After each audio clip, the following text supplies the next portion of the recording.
Amazing America 250 is sponsored by Balance of Nature.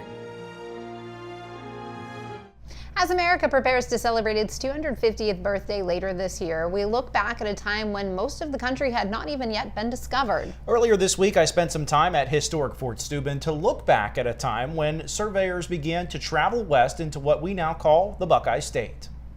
Eastern Ohio became an expansion point for surveyors in the late 1700s. And here behind me at Historic Fort Steuben, they continue to tell that story.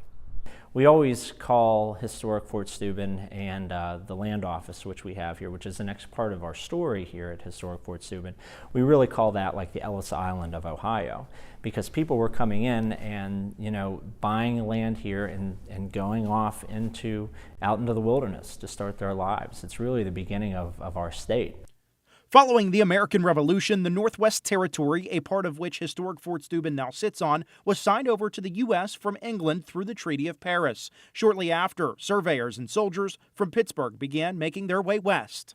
They're protecting the surveyors, and what they needed by October of 1786 is that they need a winter quarter. And so they decide to build the original Fort Steuben out here. The land surveying lasted just 8 months until May 1787, and then the land was ready to be sold. But the quarters at the fort quickly fell apart. The federal government created 5 land offices in this area in eastern Ohio, and they created one in Steubenville, the first federal land office. And so we still have the building as part of our site. More than 200 years later, the history of the soldiers and surveyors, as well as a stop from Lewis on his way to meet up with Clark in 1803, lives on through reconstruction and recreation. This fort was reconstructed by a group of dedicated people in our community, and they really put their heart and sweat and tears into this reconstruction.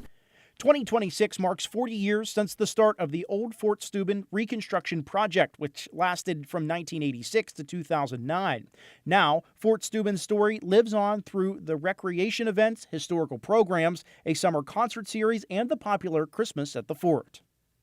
The more people that we can get down here just to experience, what life is like in Steubenville, and to experience the history of the fort, those are all wonderful things.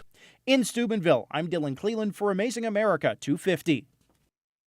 Hi, I'm Jamie Baker. Thanks for watching. Here's another video for you to watch, and please be sure to subscribe to our channel.